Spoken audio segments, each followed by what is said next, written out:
2장 1절에서 10절까지 말씀입니다.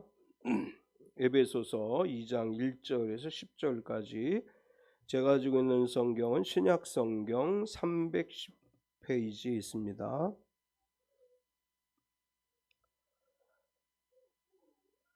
에베소서 2장 1절에서 10절까지 우리 같이 천천히 합독하겠습니다. 그는 허물과 죄로 죽었던 너희를 살리셨도다. 그때에 너희는 그 가운데서 행하여 이 세상 풍조를 따르고 공중의 권세 잡은 자를 따랐으니 곧 지금 불순종의 아들들 가운데 역사하는 영이라. 전에는 우리도 다 그 가운데서 우리 육체의 욕심을 따라 지내며 육체와 마음에 원하는 것을 하여 다른 이들과 같이 본질상 진노의 자녀이었더니 긍휼이 풍성하신 하나님이 우리를 사랑하신 그 큰 사랑을 인하여 허물로 죽은 우리를 그리스도와 함께 살리셨고 너희는 은혜로 구원을 받은 것이라. 또 함께 일으키사 그리스도 예수 안에서 함께 하늘에 앉히시니 이는 그리스도 예수 안에서 우리에게 자비하심으로써 그 은혜의 지극히 풍성함을 오는 여러 세대에 나타내려 하심이라. 너희는 그 은혜에 의하여 믿음으로 말미암아 구원을 받았으니 이것은 너희에게서 난 것이 아니요 하나님의 선물이라. 행위에서 난 것이 아니니 이는 누구든지 자랑하지 못하게 함이라. 우리는 그가 만드신 바라 그리스도 예수 안에서 선한 일을 위하여 지으심을 받은 자니 이 일은 하나님이 전에 예비하사 우리로 그 가운데서 행하게 하려 하심이니라. 아멘. 우리 은혜 찬양하시고 말씀 나누겠습니다.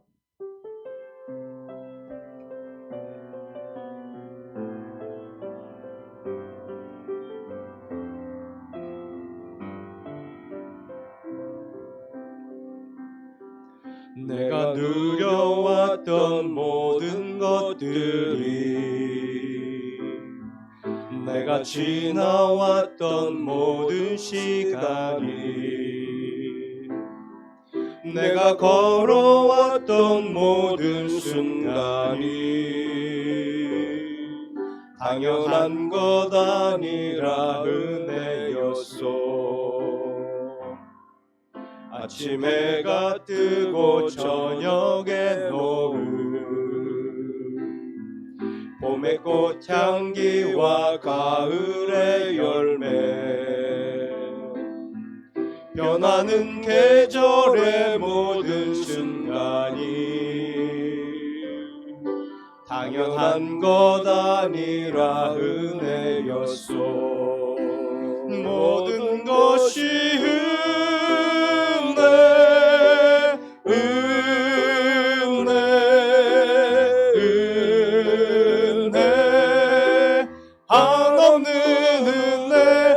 삶에 당연한 것 하나도 없었던 것을 모든 것이 은혜였소. 내가 이 땅에 태어나 사는 것,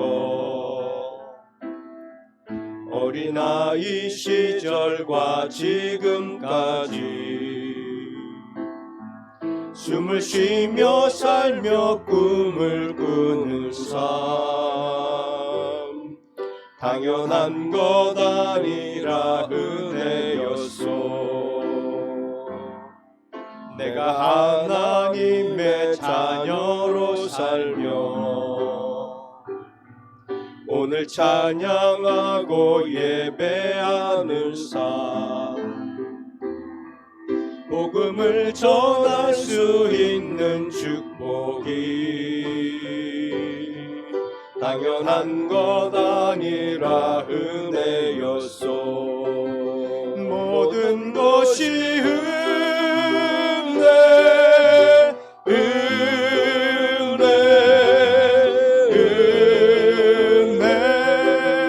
한없는 은혜. 내 삶에 당연한 것 하나도 없었던 것을 모든 것이 은혜였소. 아멘. 우리 서로 환영하겠습니다. 주님의 이름으로 당신을 환영합니다. 앞뒤 옆 사람을 박수로 환영하겠습니다. 주님의 이름으로 환영합니다. 우리 서로 축복하겠습니다. 몸은 건강하게, 마음은 평안하게, 삶은 행복하게. 예, 이제 좀 따뜻해지기 시작하는 것 같죠. 이제 봄날의 기운이 느껴지는 이번 한 주간도 주님의 은혜 가운데 건강하고 평안하고 행복한 하루하루 되시기를 축원합니다. 아멘. 오늘 주보에 있는 걸 읽어드리겠습니다. 주님 앞에 잠잠히. 중세 시대에는 말씀을 따라 공동체 생활을 하는 목회자들이 많았습니다. 목회자들은 과식, 게으름, 질투 등 7가지 죄를 피하기 위해 여러 수칙을 만들었는데 정작 목회자들을 가장 괴롭혔던 것은 7가지 죄가 아닌 아케디아라는 영적 무기력 증상이었습니다. 골방에 들어가서 기도하려고 하면 갑자기 몸이 아픈 것 같이 느껴지는 현상, 기도한 지 5분도 안 됐는데 1시간은 지난 것 같이 지루해지는 느낌, 읽던 말씀을 멈추고 산책을 해야 할 것 같은 먹먹함, 이 모든 현상들이 당시 목회자들이 공통으로 느끼는 현상이었습니다. 이 현상에 굴복해 자리를 떠나면 잠시 마음은 편하지만 다시 기도와 묵상을 시작할 수는 없었습니다. 그러나 잠잠히 머물러 주님의 임재를 구하면 거짓말처럼 무기력 현상이 사라지고 다시 기쁨이 샘솟았습니다.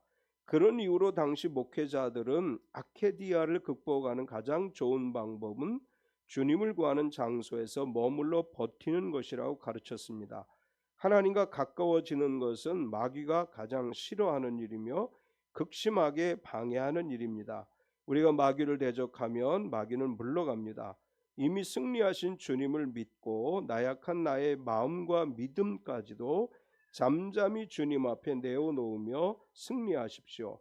주님 능력의 손길로 저의 영적 무기력 증상을 막아주셔서 모든 괴롭고 힘든 마음도 주님 앞에 내려놓고 기도합시다.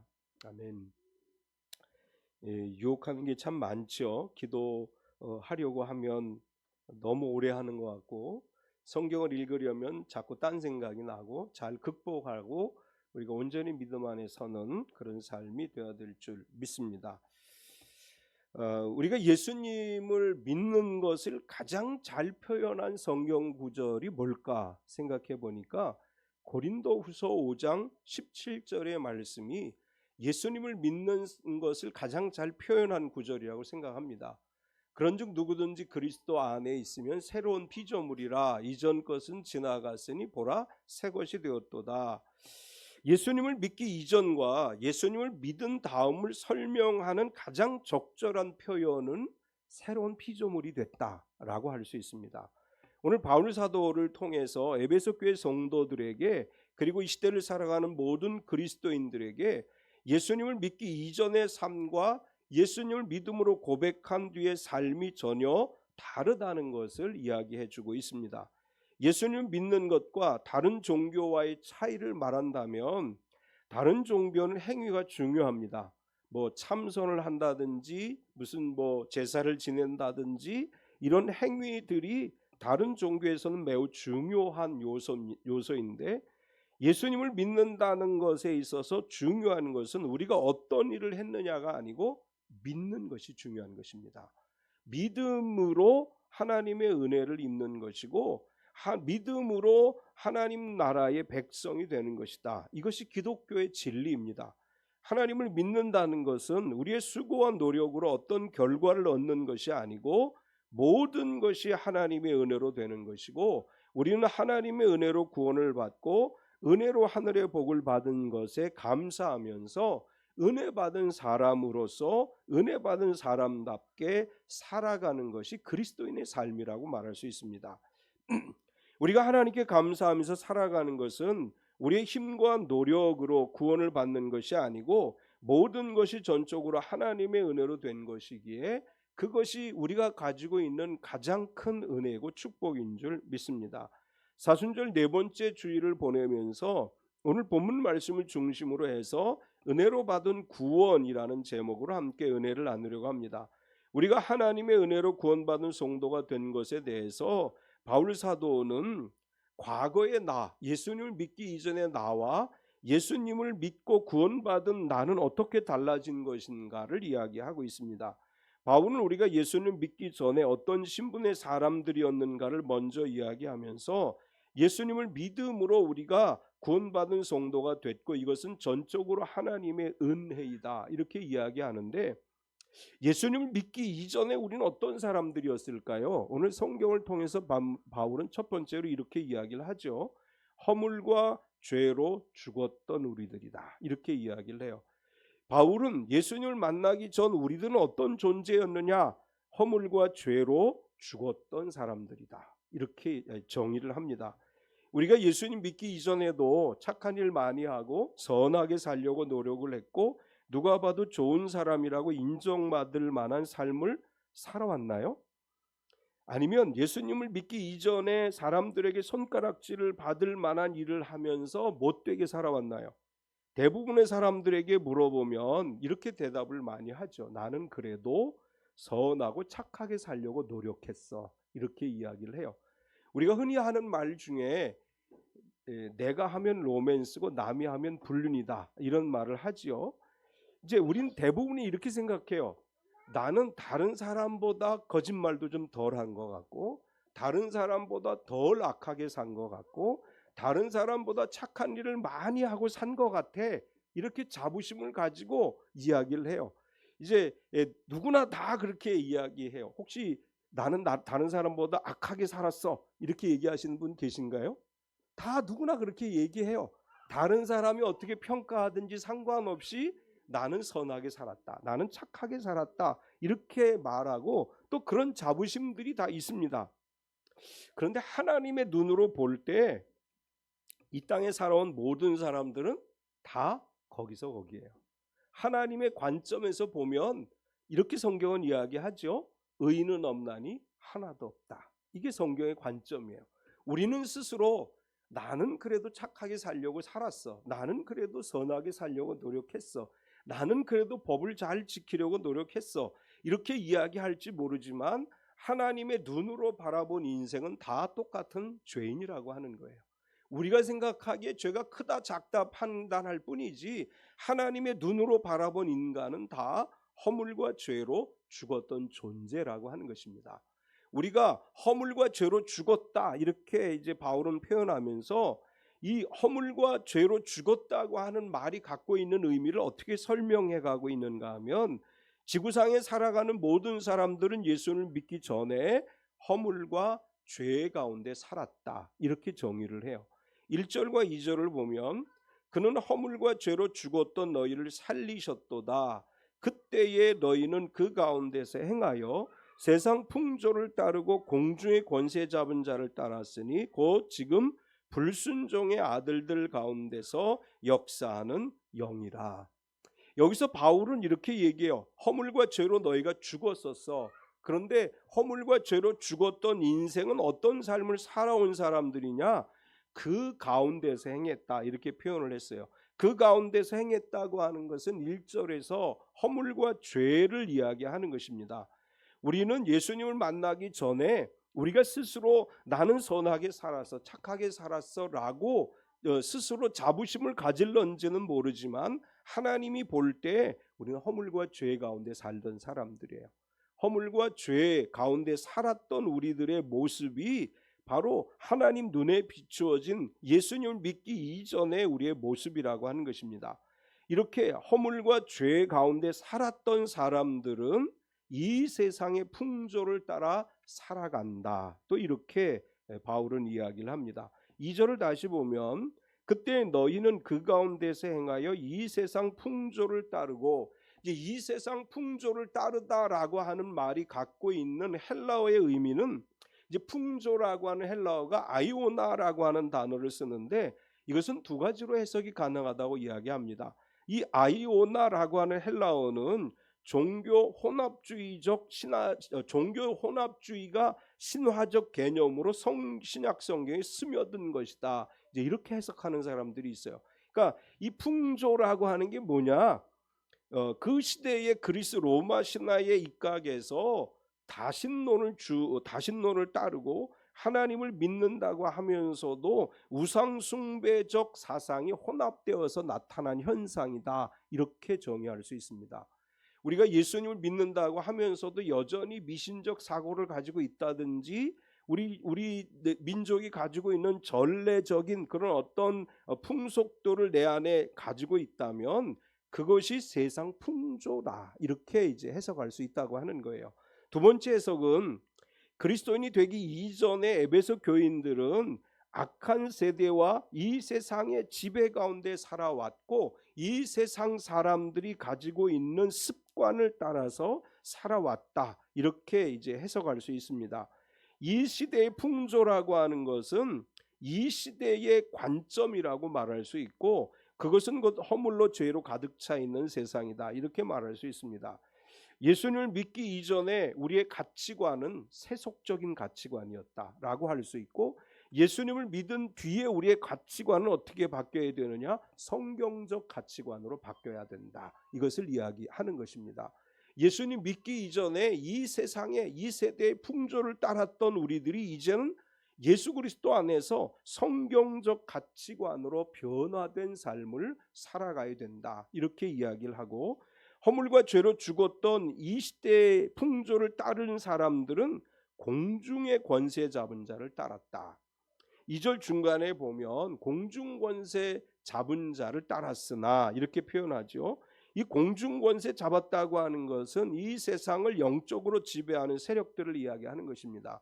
아담과 하와가 하나님이 먹지 말라고 하는 선악을 알게 하는 나무의 열매를 먹은 뒤에 에덴 동산에서 쫓겨나게 됐고 에덴 동산에서 쫓겨나고 난 다음에 이 세상을 지배하는 공중 권세 잡은 자는 마귀와 사탄이라고 성경은 이야기합니다. 마귀와 사탄은 세상의 권세를 가지고 사람들을 권력과 물질과 인간의 욕심으로 유혹하는 자들이에요. 우리 이제 4월 달에 총선이 있는데 권력을 잡기 위해 국회의원이라고 하는 그 배지를 달기 위해서 얼마나 사람들이 이렇게 나서는 모습을 봅니까? 그들의 욕심스러운 모습을 보게 돼요. 뭐 당도 얼마나 많이 생겨나는지 몰라요. 곳곳에 당이 생겨나고 서로 뭐 이쪽 땅에서 떨어지면 저쪽 땅으로 가고 뭐 이런 추악한 모습을 우리가 보게 되는데 사실은 이런 사람들은 자기는 다 정의롭다고 이야기하지만 그 내면을 지배하는 것은 공중권세 잡은 자라고 하는 것입니다. 공중권세 잡은 자들은 사람들을 끊임없이 돈으로 유혹하고 권력으로 유혹을 하고 세상의 풍속, 세상의 그 욕심으로 우리를 유혹해서 하나님께 불순종하게 만들어요. 그래서 공중권세 잡은 자를 뭐라고 표현했느냐 하면 불순종의 아들들이라고 표현했습니다. 불순종의 아들들이라고 하는 히브리어의 표현은 하나님에게 대적하는 불순종 사람들이라고 하는 뜻이고 이것은 공중권세 잡은 자들은 사람들로 하여금 하나님께 불순종하게 만들어서 하나님의 말씀에 따라서 성경적 가치관으로 살지 않고 인간의 욕망을 따라 살게 하는 자들이 바로 공중권세 잡은 자들이다. 이렇게 묘사를 했습니다. 공중의 권세 잡은 자를 따르는 사람들은 결과적으로 육신의 욕심을 따라서 살아가고 있다. 3절을 보면 저는 우리도 다 그 가운데서 우리 육체의 욕심을 따라 지내며 육체와 마음에 원하는 것을 하여 다른 이들과 같이 본질상 진노의 자녀이었더니 이 구절을 현대어 성경으로 보면 아주 쉽게 설명을 해놨습니다. 우리 역시 과거에는 그들과 다를 게 없는 사람들이었습니다. 우리의 생활은 곧 우리가 품고 있는 악을 나타내는 것이었습니다. 우리의 욕망 아니 악한 생각이 이끌어가는 대로 우리는 악한 일만 저질렀습니다. 날 때부터 육신이 원하는 대로 행하여 악한 대로만 달려 나갔습니다. 다른 사람들과 마찬가지로 하나님의 진노를 면하지 못할 처지였습니다. 현대어 성경은 이렇게 번역을 했어요. 우리가 본질상 진노의 자녀이었고 그리고 허물과 죄로 죽었던 자라고 하는 것은 우리의 육신의 욕망을 따라서 살아가고 있다라고 하는 이야기입니다. 육체는 끊임없이 우리를 욕망에 따라 살아가도록 유혹을 하죠. 바울이 그런 고백을 합니다. 오라 나는 곤고한 사람이로다. 내 마음은 하나님의 법을 따라가려고 하는데 내 육체는 육체의 욕심을 따라가려고 한다. 이렇게 바울이 고백을 해요. 우리에게도 끊임없이 그런 유혹들이 있는데 예수 그리스도 안에서 우리가 이런 유혹들을 물리치고 하나님 마음에 합당한 사람, 또 성경적 가치관을 가지고 살아가는 성도로 우리가 변화된 피조물, 새로운 피조물로서 살아가야 된다는 것을 말씀하고 있습니다. 우리가 예수님 만나기 이전에 죄와 허물로 죽었던 사람들이에요. 그런데 죄와 허물로 죽었던 우리들을 하나님이 어떻게 하셨느냐? 두 번째로 그리스도와 함께 살리셨다. 이렇게 이야기합니다. 바울은 하나님께서 허물과 죄로 죽었던 너희를 살리셨다고 말하면서 하나님께서 허물과 죄로 죽었던 우리들을 살리신 것에 대해서 하나님께서 우리를 사랑하신 그 큰 사랑을 인하여 살린 것이다. 이렇게 묘사를 합니다. 4절을 보면 긍휼이 풍성하신 하나님이 우리를 사랑하신 그 큰 사랑을 인하여 허물과 죄로 죽었던 우리들을 향한 하나님의 사랑이 너무 크기 때문에 우리를 죽은 자로 버려두지 않으시고 우리를 그리스도를 이 땅에 보내주셔서 우리를 살려주셨다라고 하는 것이고, 한 긍휼이 풍성하신이라고 하는 이 긍휼이라고 하는 말이 가지고 있는 의미는 자비와 사랑이라고 하는 의미예요. 하나님은 자비와 사랑으로 우리를 향해서 아버지의 마음으로 우리를 향해서 그 큰 사랑을 보여주셨다. 여기서 그 큰 사랑이라고 표현한 것은 독생자 예수 그리스도를 이 땅에 보내주신 사랑을 이야기하는 것입니다. 하나님의 아들이신 독생자 예수님이 인간의 몸을 입고 이 땅에 오신 것은 사람들이 생각할 수 없는, 이해할 수 없는 큰 사랑이고, 예수님이 인간의 몸을 입고 이 땅에 오셔서 우리의 모든 죄를 대신 짊어지시고 십자가에 죽으신 것도 역시 인간이 생각할 수 없는 크고 놀라운 사랑입니다. 그래서 바울은 하나님의 그 큰 사랑으로 인해서 죽었던 우리들을 살려주신 것이다. 이렇게 말씀하고 있어요. 하나님은 우리의 아버지십니다. 하나님은 늘 아버지의 마음으로 우리를 향해서 오늘도 역사하시고 오늘도 우리를 사랑으로 이끌어 주시는 하나님이십니다. 하나님의 그 크신 사랑으로 인해서 우리를 그리스도와 함께 살리셨다. 바울은 또 이렇게 이야기를 합니다. 5절을 보면 허물로 죽은 우리를 그리스도와 함께 살리셨고 너희는 은혜로 구원을 받은 것이라. 하나님 관점에서 보면 예수님 믿지 않는 사람들은 다 죽은 사람들이에요. 살아있는 것처럼 보이지만 허물과 죄로 인해서 영적으로 다 사망한 사람들이에요. 이렇게 죽은 존재였던 우리들을 너무나 사랑하신 하나님은 우리를 죽은 채로 내버려 두지 않으시고 그 크신 사랑을 베풀어 주셔서 예수 그리스도를 이 땅에 보내주셨고, 예수 그리스도께서 십자가에 달려 돌아가실 때 우리의 허물과 죄를 다 전가시키게 하셨습니다.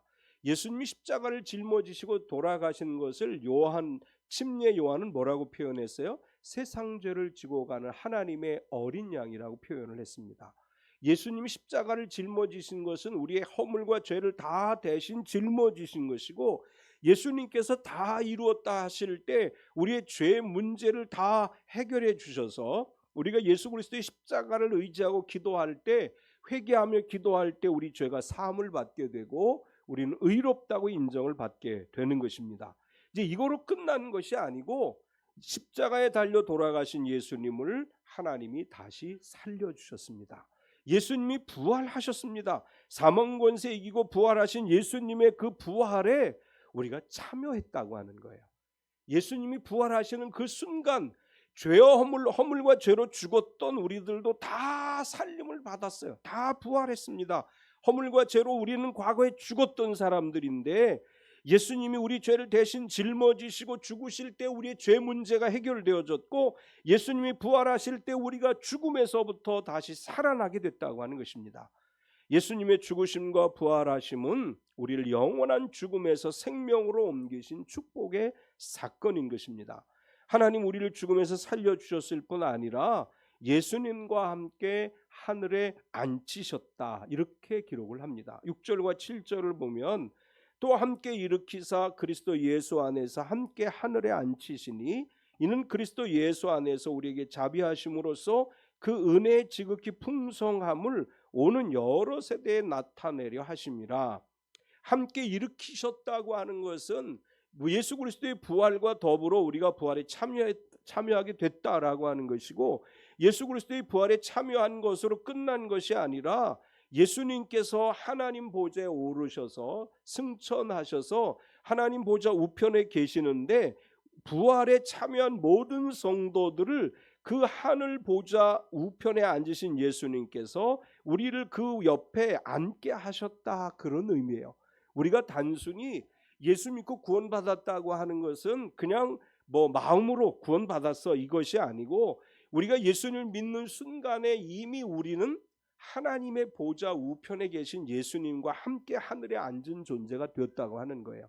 여기는 이미 이루어졌다고 표현을 하는 거예요. 앞으로 너희는 이제 예수님이 다시 오시면, 예수님이 재림하실 때, 공중강림하실 때 예수님과 더불어 저 천국에 가서 하나님 우편에 앉아 계신 예수 그리스도와 더불어 앉게 될 것이다, 이렇게 표현한 것이 아니고 앉히셨다고 표현을 했어요. 이미 우리는 하늘 보좌에 앉은 자가 되었다고 하는 것입니다.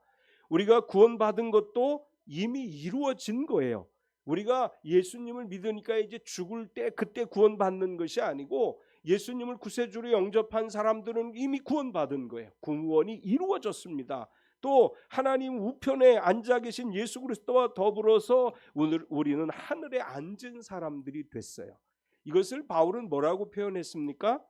우리의 시민권은 하늘에 있다, 이렇게 표현을 했어요. 우리의 시민권은 하늘에 있습니다. 우리가 이 땅에 살아가는 동안 늘 기억해야 될 것은, 나는 이 세상에 살아가는 사람이지만 하나님 나라의 백성이라고 하는 믿음을 가지고 하나님 나라의 시민으로서 그 존재감을 가지고 나는 하나님 나라의 시민답게 이 땅에서 살아가야 된다는 것을 말씀하시는 것입니다. 우리 참빛교회 모든 성도가 이 땅의 시민이 아닌 하나님 나라의 시민답게 살아가고, 하나님 나라의 시민으로서 이 땅에서 많은 사람들에게 그리스도의 은혜를 전하는 삶이 되시기 바랍니다. 세 번째는 이렇게 얘기해요. 자랑하지 못하게 하려 함이라. 허물과 죄로 죽었던 우리들을 크신 사랑으로 예수님과 함께 살리셨다, 그리고 예수님과 함께 하늘에 앉게 하셨다고 말한 바울은 하나님께서 베풀어 주신 모든 것이 은혜이다. 우리는 은혜로 구원을 받은 것이고, 하나님께서 우리를 은혜로 구원하신 것은 아무것도 자랑하지 못하게 하려 합니다, 이렇게 말씀을 해요. 우리가 구원받고 영원한 생명을 얻게 된 것에 대해 자랑할 게 없어요. 우리가 한 것이 없기 때문에, 모든 것이 하나님의 은혜였기 때문에 자랑할 것이 없다, 이렇게 말하면서 우리가 구원받은 것은 하나님의 은혜의 선물이다, 이렇게 얘기해요. 8절을 보면 너희는 그 은혜에 의하여 믿음으로 말미암아 구원을 받았으니 이것은 너희에게서 난 것이 아니요 하나님의 선물이라. 5절에서도 괄호 안에 이렇게 써놨죠. 너희는 은혜로 구원을 받은 것이라.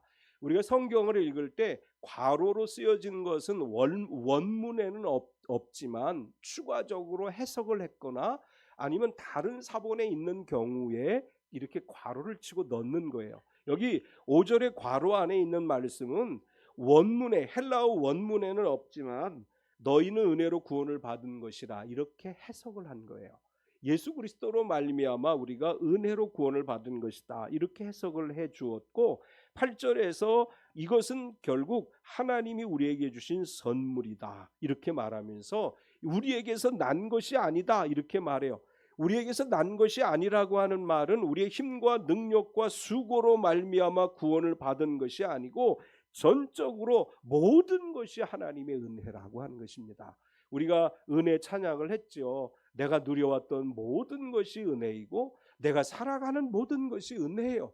내 힘과 내 능력과 내 수고로 얻은 것이 아니고 하나님이 우리에게 모든 것들을 내어주시고 하나님께서 주신 그 은혜의 선물로 말미암아 우리가 오늘 구원을 얻은 성도로 모든 하나님의 복을 누리는 성도로 살아가게 된 것입니다.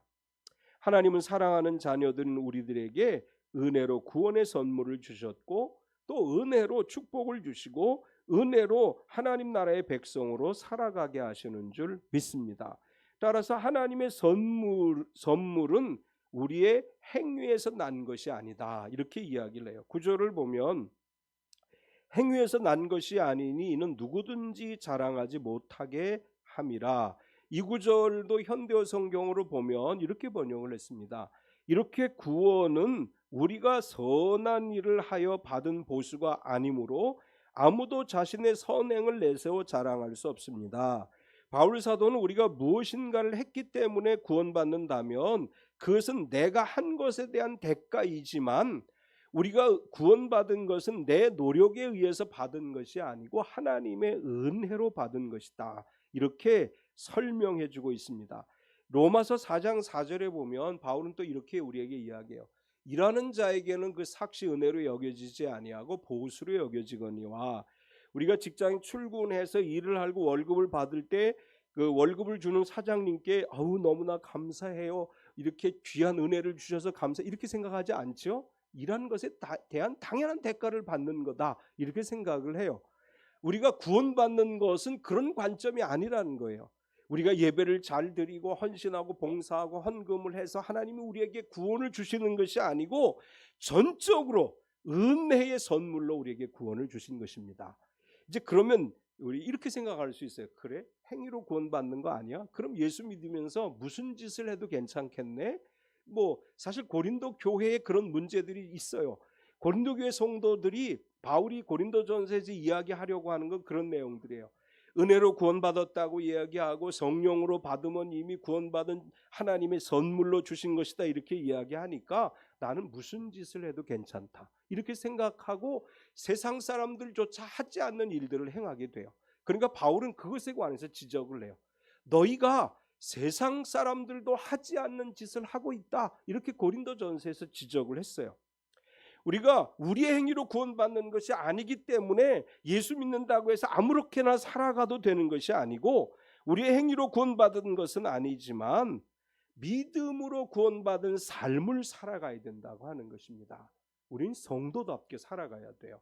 하나님의 구원을 받은 성도답게 하나님의 은혜를 세상에 나타낼 수 있는 그런 빛과 소금의 역할을 해야 되고, 너희 착한 행실을 보고 하늘에 계신 너희 아버지께 영광을 돌리게 하라, 예수님 하신 말씀처럼 우리의 행위로 구원받는 것은 아니지만 그리스도인다운 삶을 살아가야 되는 것을 성경은 우리에게 말씀하는 것입니다. 마지막으로 모든 것을 하나님이 예비하셨다, 이렇게 말씀을 해요. 10절을 보면 우리는 그가 만드신 바라 그리스도 예수 안에서 선한 일을 위하여 지으심을 받은 자니 이 일은 하나님이 전에 예비하사 우리로 그 가운데서 행하게 하려 하심이니라. 이 구절을 현대어 성경으로 보면 우리를 이렇게 만들어주고 그리스도 예수로 인해 새롭게 시작된 생활을 하게 하신 분은 하나님이십니다. 하나님께서는 이미 오래전에 우리가 서로 남을 도우며 살도록 새로운 일을 계획하신 것입니다. 이제 바울은 쭉 이렇게 얘기해요. 우리가 구원받은 것은 우리의 행위로 얻은 것이 아니고 하나님의 은혜로 된 것이다. 그러면서 결론적으로 이렇게 이야기하는 거예요. 그러나 하나님은 우리가 세상을 향해 선을 행하도록 이미 정하신 것이다. 우리가 예수 믿고 구원받은 성도라면 하나님이 정하신 대로 선을 행하고 남을 도우며 살아가도록 이미 계획하셨기 때문에 예수 믿는 사람들은 남을 돕고 선을 행하는 빛된 삶, 착한 일을 행하는 삶을 살아가야 되고 이것이 하나님이 우리를 구원하신 목적이다, 이렇게 말씀을 합니다. 우리의 행위로 구원받지 않았습니다. 그러나 구원받은 성도로서 새로운 피조물다운 삶을 살아가야 될 줄 믿습니다. 하나님 우리를 그것을 위해서 예비하신 거예요. 우리가 살아가는 삶의 현장에서 그저 구원받은 성도, 성령 충만을 받은 성도, 하나님의 복을 받은 성도, 이것에 만족하는 것이 아니라 정말로 그리스도인다운 삶, 하나님이 무엇을 원하시는지를 세상 가운데 실천하며 살아가는 성도가 되어야 될 줄 믿습니다. 사순절을 보내면서 하나님께서 우리를 위해 베풀어 주신 은혜를 기억하고 그 은혜에 감사하면서 우리가 받은 이 구원의 은혜를 세상 가운데 나눔과 베품으로 실천하고 많은 사람들에게 격려와 위로의 말을 주면서 하나님의 사랑을 나누어가며 살아가는 삶이 되어야 될 줄 믿습니다. 우리 참빛교회 모든 성도가 세상 가운데 구원받은 하나님의 사람으로서 하나님의 빛을 세상에 드러내는 복된 삶을 살아가게 되기를 축원합니다. 주님 감사합니다. 오늘도 우리가 주님 앞에 나와 예배하고 하나님 말씀을 들었습니다. 주님께서 바울 사도를 통해서 우리에게 주신 이 말씀처럼 우리는 은혜로 구원을 받았습니다. 그러나 우리가 은혜로 구원받은 이것을 세상 가운데 선으로 남을 돕고 베푸는 일로 전하며 살아가는 삶이 되게 하여 주시옵소서. 이 땅에 있는 그리스도인들이 하나님이 원하는 삶을 살아가게 될 때 우리가 살아가는 삶이 천국이 될 것이고 우리가 살아가는 그 모든 삶의 현장에 하나님의 은혜가 가득히 채워질 줄로 믿습니다. 우리 참빛교회 성도들이 세상 가운데 빛이 되게 하여 주시고 세상 가운데 소금이 되게 하여 주시고 세상 가운데 하나님의 사랑과 은혜를 전하는 삶이 되게 하여 주시옵소서. 예수님의 이름으로 기도드리옵나이다. 아멘.